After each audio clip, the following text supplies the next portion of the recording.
இயேசுவின் நாமத்தில் உங்களை வாழ்த்துகிறேன். உங்கள் அன்போடு இந்த காலை உடன்படிக்கை தியானத்திற்கு வரவேற்கிறேன். Most welcome to the governor of the டே.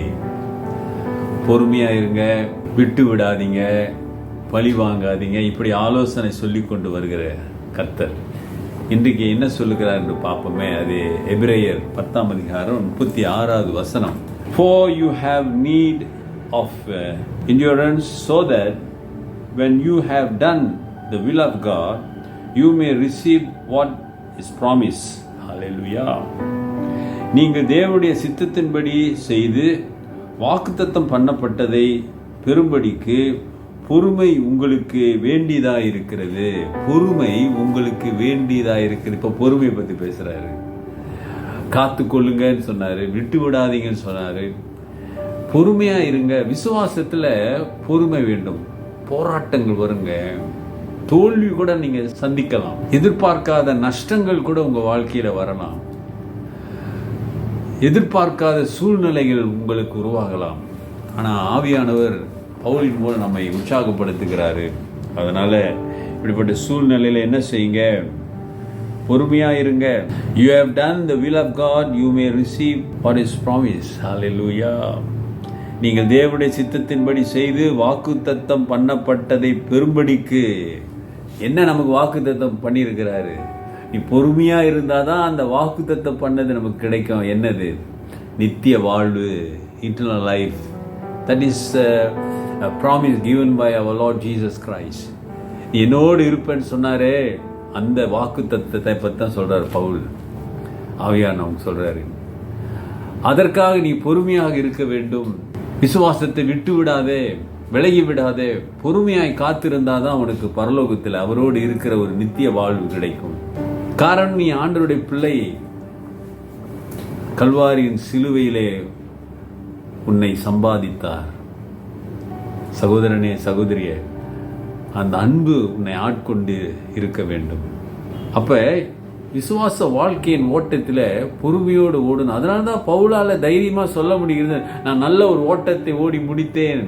பொறுமையை விசுவாச வாழ்க்கையில அவசரப்பட்டுறாதீங்க, பேசிடாதீங்க, தப்பான முடிவுகளை தேர்ந்தெடுக்காதீங்க. பொறுமையா இருக்கணும்.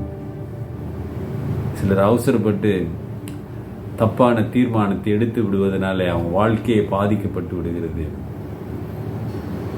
ஆமாங்க, இப்ப வேணான்னு நினைச்சு தீர்மானம் பண்ணுவாங்க. உதாரணமாய் பொதுவாய் சொல்லுகிறேன், இப்ப வேணாம் என்கிற ஒரு தீர்மானம். கொஞ்ச நாள் கழிச்சு வேணும்னு ஒரு தீர்மானம் எடுப்பீங்க, அது கிடைக்காமல் போய்விடும். ஏன் தெரியுங்களா? கர்த்தர் கொடுக்கும்போது எடுத்துக்கொள்ள வேண்டும். நீங்க சொந்த புத்தியில தீர்மானம் பண்ணாத, பொறுமையை காத்துக்கொள்ள வேண்டும். பொறுமை இருக்க வேண்டிய இடத்துல பெருமை வந்து விடக்கூடாது. பெருமை இருக்க இடத்துல பொறுமை இருக்காது. ஆமா தானே?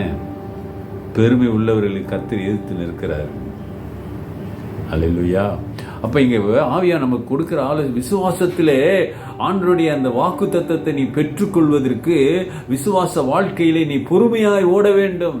To achieve, to receive the promise given by our Lord, you need to be, wait upon the Lord. காத்திருந்து பொறுமையாய் ஓடுங்க.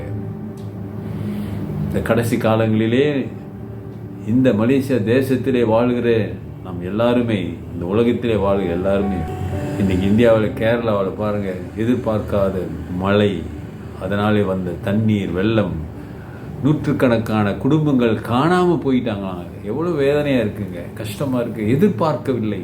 இப்போ சொல்கிறாங்க 14 வருஷத்துக்கு முன்னுக்கே நாங்கள் இந்த மாதிரி வரும்னு சொன்னோம், 2 வாரத்துக்கு முன்னே சொல்லிட்டோம், இப்படியெல்லாம் சொல்கிறாங்க. ஆனால் என்ன நடந்தது? நூற்றுக்கணக்கான குடும்பங்கள் காணாமல் போயிட்டாங்க. பார்த்தீங்களா எவ்வளோ ஒரு பாதிப்பு. அதில் கர்த்தருடைய பிள்ளைகள் இருந்திருக்க மாட்டாங்களா? நிச்சயமாக இருந்திருப்பாங்கங்க. ஏன் இதெல்லாம் நடக்குது? யோசிக்க வேண்டும், ஜெபிக்க வேண்டும். கர்த்தர் வெளிப்படுத்துவார். அந்த நல்ல ஒரு ஓட்டத்தை நாம் காத்திருந்து, அதான் ஆண்டவர் எப்பொழுதும் காத்திருந்து ஜெபம் பண்ணுங்க. எது வேண்டுமானாலும் எப்ப வேணாலும் அந்த கடைசி காலங்களிலே உங்களை சந்திக்கும். ஆகவே அவசரப்பட்டாத, பொறுமையாய் ஓடு, விசுவாசத்தை காத்துக்கொள்ளு. கர்த்தர் உங்க வாழ்க்கையில போதுமானதாக இருப்பார். ஜெபிப்போம். நல்ல ஆண்டவரே, இந்த காலை வேளைக்காக நன்றி. இது கர்த்தருடைய நாள். ஆவியோடு உண்மையோடு உம்முடைய பிள்ளைகள் ஆராதித்து உம்மை மகிமைப்படுத்த உதவி செய்யுங்க.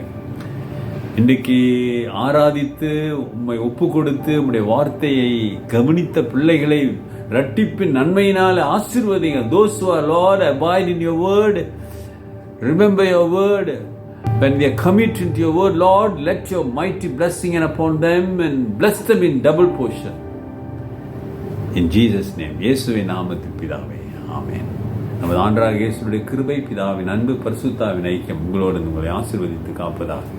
என் ஆத்துமாவே கர்த்தரை ஸ்தோத்திரி, என் முழு உள்ளமே அவர் பரிசுத்த நாமத்தை ஸ்தோத்திரி. என் ஆத்துமாவே கர்த்தரை ஸ்தோத்திரி, அவர் செய்த சகல உபகாரங்களை மறவாதே. ஆமென், ஆமென்.